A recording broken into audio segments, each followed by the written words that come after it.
property was littered with trees, and in the center was a bit of an opening, gleaming under moonlight. Abby wrapped her fingers tight together and craned her neck to turn round and watch the old Volkswagen that had driven her to the care center's location take its leave. The car scraped against the gravel drive, pulling away past the entry sign and down the path, winding into a bristly forest. The shadows of obscurity enveloped the scene, and Abby hesitated to look at the woman who had forcefully taken her arm and was walking her to the nearest building. There were 3 small structures perched on the property. They were rather tall cottages sequestered snugly in green foliage. The woman was directing her towards the one at the center, the largest one, gated by a small fence and bushes galore. "You are Abby Haynes, yes?" said the white-coated lady, with eyes narrow and deep, focusing forward. Abby's foggy sight drifted to gaze upon the woman, her head wobbling from the groggy haziness that seemed to engulf her vision, mind, and any abilities, really. "I'm Dr. Forsyth. I'll be checking you in and showing you to your room," the woman said. She seemed the guarded sort, and indeed she was, for she had a secret. Possessing an extremely exhausted countenance, the night shift seemed to be doing a number on the poor doctor as far as awareness and energy were concerned. To be precise, it had been 34 hours, with only a single break, that Dr. Forsyth had been actively engaged running the facility. Her part there was vital, and with recent events, from the carelessness of other employees and members of the underground covert she was also a part of, Dr. Forsyth could not rest. Necessity demanded her dedication. Escorting Abby Haynes was the last concern for the evening. Then she would hide away in her office and grab a few hours of sleep before resuming the attempts to recover the cryptic situation that was at hand.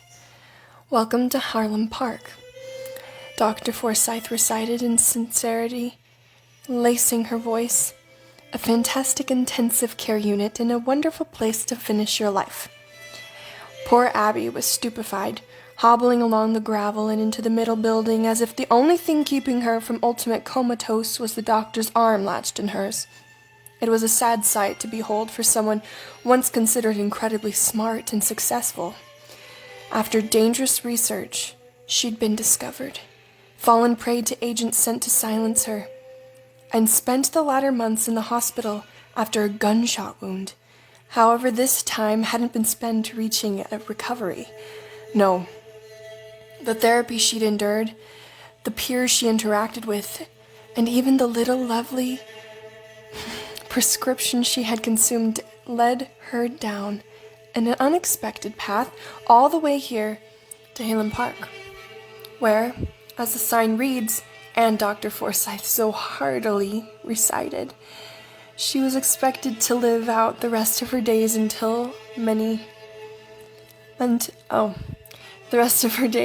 however many fate allotted.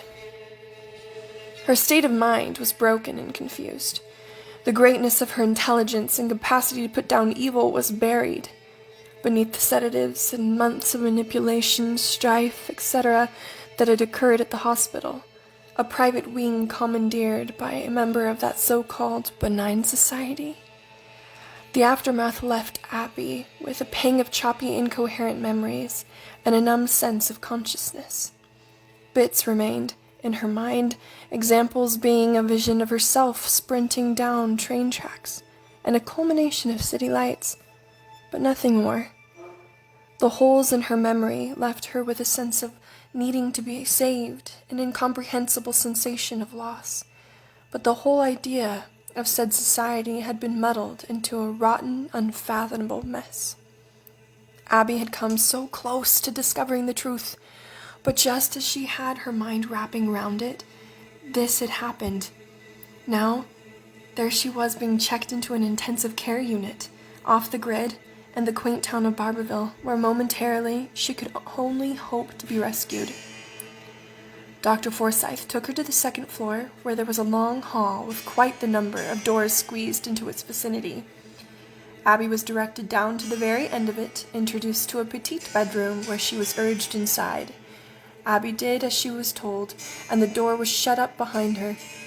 The readjusting of the knob rustled in the silent corridor, causing Abby to turn about and attempt to turn the knob herself. It was locked, leaving the room dark, save for the hall light that slivered in by a small rectangular opening at her eye level. Launching her forehead against the door, Abby growled in agitation. She was stuck. Nothing for miles. She shivered. How would anyone find her now?